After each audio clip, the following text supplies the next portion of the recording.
Se você tem menos de 20 anos, você está nos anos áureos da tua vida. E provavelmente as decisões que você tomar nos próximos 2 a 3 anos vão definir e escrever o teu futuro por completo. Isso pode significar uma coisa maravilhosa, porque se você tomar decisões boas, por consequência você vai ter um destino brilhante, mas ao mesmo tempo algumas decisões erradas podem sepultar todas as tuas chances de vencer na vida. E esse vídeo aqui eu vou trazer 4 conselhos que eu daria para mim mesmo se eu tivesse a oportunidade de voltar no tempo, e alguns deles eu apliquei, outros não tão bem quanto deveria, e eu quero trocar essa ideia aqui com vocês, tá? Eu tô aqui naquele formato tradicional que vocês gostam, e quem não acompanha não entende. Eu vim aqui caminhar num bosque, curtir uma caminhada, curtir a natureza sozinho. Enquanto isso eu vou refletindo com vocês algumas ideias, algumas anotações e aprendizados que eu tenho com a vida e com a experiência que o tempo vai trazendo pra gente. Esse canal aqui é um canal onde a gente compartilha como você jovem, você homem principalmente, pode se desenvolver, fazer mais dinheiro. Isso é principalmente para você nunca depender de ninguém, nunca comer a mão de ninguém. Eu prezo muito por isso, porque foi justamente esse pensamento, essa inclinação, essa vontade que mudou e salvou a minha vida. Então, vamos lá. Qual que é o grande problema hoje, na minha visão, da geração aí dos que tem entre 16 e 21 anos, tá? Eu me enquadro, né? Ou seja, quem nasceu entre 2003 e 2008, digamos assim. Eu nasci em 2004, né? Eu tenho 21 anos.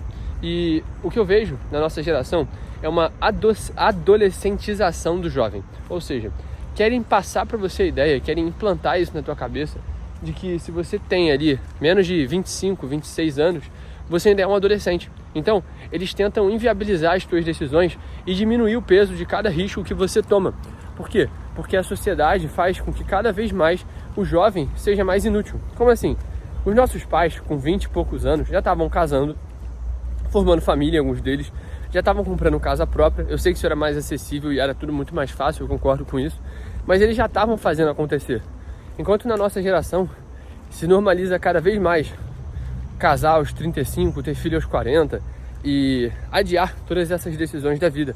E isso, de certa forma, faz com que o jovem, o adolescente aí de 20 e poucos anos, que não é mais adolescente, é um homem, é um adulto, ele se preste cada vez menos, né? Ele tenha cada vez menos utilidade dentro da sociedade e seja mais banalizado, mais marginalizado. E o meu conselho para você é você não aceitar esse título, essa etiqueta que colocam na gente. Porque, primeiro, se tu for parar para pensar e estudar a história, tu vai ver que com 15 anos, Dom Pedro já era o imperador do Brasil, falava 7 línguas e ele já estava pronto para carregar uma nação nas costas. E se você tem 20 anos, cara, o mínimo que você tem que ser capaz é de fazer dinheiro, sacou? E eu vou explicar como você pode fazer isso e o caminho que eu traçaria se eu estivesse saindo do zero sem nenhum conhecimento. Mas o primeiro ponto que você tem que entender é que você tem uma responsabilidade enorme. Por mais que você não pague contas, por mais que seus pais digam que tá tudo bem, você pode fazer faculdade, você tem que levar pro teu peito essa responsabilidade. Porque a gente mora no Brasil. Se a gente morasse, sei lá, num país escandinavo, na Suécia, se você morasse na Inglaterra, bicho, qualquer emprego ali vai te dar um poder de compra minimamente bom. Se você fizer uma faculdade e tiver um emprego de CLT, consegue ter uma vida boa. Mas no Brasil não é assim, cara. No Brasil, se você... Eu não tô falando isso aqui de desumildade não, tá? Mas no Brasil, com 40, 50 mil reais por mês, você vive uma vida decente. Um lugar seguro, comendo comida boa. E abaixo disso, você tá sempre colhendo migalha e você tá sempre atrás de vender almoço para pagar a janta. Então, o Brasil é uma parada meio selvagem, né? Porque se você não enriquecer, você vai sempre depender dos outros. Mas ao mesmo tempo é um dos melhores países do mundo para quem ganha dinheiro, para quem ganha bem, para quem ganha dólar, para quem tem uma fonte de renda que paga bem. Então, o que eu te sugeriria é, ponto número 1, não se tratar como um adolescente e não se permitir ficar tanto tempo num limbo, não se permitir ficar tanto tempo fracassando, não se permitir ficar tanto tempo dizendo para si mesmo que você está estudando uma coisa sem aplicar, porque isso faz com que a sua cabeça aceite essa condição temporária e não entenda que de fato isso precisa mudar. Isso só muda quando você tem dentro de você uma ansiedade. E o ponto número 2 é esse. É uma ansiedade financeira. O que é uma ansiedade financeira? Eu comecei a querer ganhar dinheiro muito cedo. Quando eu tinha ali meus 15 anos, 16, eu percebi que se eu quisesse erguer uma coisa maneira, se eu quisesse ser alguém, eu precisava ganhar dinheiro. E eu não queria esperar fazer uma faculdade e ter um emprego tradicional para ganhar dinheiro. E por isso eu fui procurar tudo que eu podia fazer pela internet. Tomei golpe, eu fiz tudo que você puder imaginar. Eu escrevia pesquisa na internet, né? Tinha um aplicativo que eu respondia a pesquisa e ganhava R$5 por pesquisa que eu respondia. Eu vendia cerveja, eu vendia muamba que eu comprei no Paraguai, eletrônico. Eu fazia tudo que eu podia. Por quê? Porque eu entendi que eu precisava sair dessa escravidão mental que é você não ganhar dinheiro. Porque enquanto você, homem, não ganha dinheiro, você não se vê como homem. Você não entende que você é capaz de prover, nem que seja a si mesmo. E daí tu sempre vai se ver inferior, sempre vai se sentir inferiorizado, até pelas mulheres, porque tu vai sempre achar que você não é capaz de fazer aquilo que você deveria fazer, porque o papel do homem é esse. E se você é mulher, você sabe que o teu papel pode ser um pouco diferente ou outro, mas você tem que aprender como é que funciona o jogo do dinheiro também. Então, ponto número 2 é desenvolver essa ansiedade. Então, quando eu desenvolvi essa ansiedade, esse ímpeto, essa angústia, essa pulga atrás da orelha, eu percebi que eu precisava ganhar dinheiro e eu não ia parar enquanto eu não aprendesse. Então, eu me tornei um autodidata e comecei a estudar tudo que eu podia, tudo possível e imaginável. Eu comecei a estudar pela internet. Então, eu estudei sobre afiliado, sobre dropshipping, tentei fazer drop. Eu estudei sobre gestão de tráfego, tentei gerir tráfego. Eu fiz tudo que eu podia. E o que mais se encaixou na época na minha realidade era trade, era mercado financeiro. Então, eu estou falando para você se jogar no mundo e começar a correr esses riscos. E aí o ponto número 3, que é você correr risco. Por quê? Se você não segue o ponto número 1, ou seja, se você sempre banaliza a tua condição atual porque você sempre acha que você é muito novo, se você sempre acha que ainda é muito cedo para começar, se você sempre acha que ainda não é a hora e você tem que amadurecer, você nunca vai conseguir construir nada, porque você sempre vai se levar como uma criança. E esse foi o meu segredo lá atrás, porque eu não me levava como uma criança. Por mais que eu tivesse 15 anos e até mesmo meus pais me encarassem como uma criança, eu já me encarava como um adulto com responsabilidades e que eu precisava fazer acontecer. Então, eu começava a estudar sobre vários modelos de negócio, eu começava a estudar sobre dinheiro. Eu tinha R$400 na conta para começar no mercado financeiro, mas eu tratava como se fosse 4 milhões. Por quê? Porque se você não tratar o pouco que você tem como muito, você nunca vai conseguir ter muito. E foi isso que eu fiz. Eu tratei toda a migalha que eu tinha na minha mão como uma semente para plantar e fazer e erguer o meu futuro a partir disso. E você tem que aprender a valorizar isso. Porque muitos de vocês sempre estão na internet pedindo conselho para todo mundo, só que vocês esquecem que a única coisa que vai mudar a tua vida não é o conselho de um guru que não te conhece, nunca te viu. A única coisa que vai mudar a tua vida é tu assumir risco, tá ligado? E esse é um ponto aqui, eu vou até colocar como bônus aqui, que você acha que com 18 anos você tem que ficar milionário. Mas essa é uma ilusão que a internet criou. Eu fiz meu primeiro milhão com 18 anos de idade. Mas eu tenho certeza que essa é uma ilusão que a internet criou. Porque eu sou a exceção da exceção da exceção. Eu comecei com 15 anos, eu dei sorte em vários pontos. Eu estava com as pessoas certas, na hora certa, no lugar certo. Testei as coisas certas na hora certa. E podia ter dado errado. Eu podia estar ali ainda sambando, fazendo ali um pouco menos de dinheiro do que 1 milhão.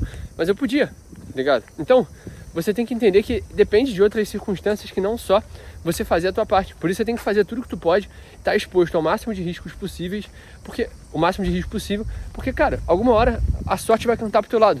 Então, para de pedir conselho pros outros, para de se comparar com os gurus da internet, que estão com carrão, que estão com mansão, que estão com família até, se você se compara comigo. Não faz isso, cara. Isso é desleal com você mesmo. Porque você está comparando o teu bastidor com o meu palco. Eu não estou dizendo que meu palco não é verdadeiro. Eu construí tudo isso, eu tenho muito orgulho disso. Tanto que eu falo isso com muito orgulho mesmo, do fundo do meu coração. Só que não adianta você se comparar comigo, porque você vai estar sendo injusto. Cada pessoa constrói a sua própria história, tá ligado? Então, ao invés de você pedir conselho, assiste um vídeo aqui como esse, estuda a minha história, assiste vídeos antigos meus, entende como eu liguei os pontos para chegar até aqui. Porque às vezes você consegue ligar os pontos de forma diferente. Esse é um discurso, inclusive, que o Steve Jobs fez na formatura lá do MIT, que ele falava que você só consegue conectar os pontos depois daquele fato ser atingido. Ou seja, eu só consigo conectar vender muamba com ir para o Paraguai, com vender cerveja com um amigo meu na época, com vender roupa velha que eu tinha em casa, agora que eu cheguei até aqui. Mas antes parecia um monte de coisa aleatória que não me levava a nada a lugar nenhum, que vinha na minha cabeça, me atazanar todo dia antes de dormir e me fazia pensar em desistir, porque eu já tentava de tudo e nada dava certo. Então, às vezes, o que difere o meu sucesso do teu fracasso é a forma que eu ressignifiquei cada coisa da minha história e pude permitir com que isso me ajudasse a chegar em outro lugar. O Steve Jobs largou a faculdade e foi fazer um curso de caligrafia.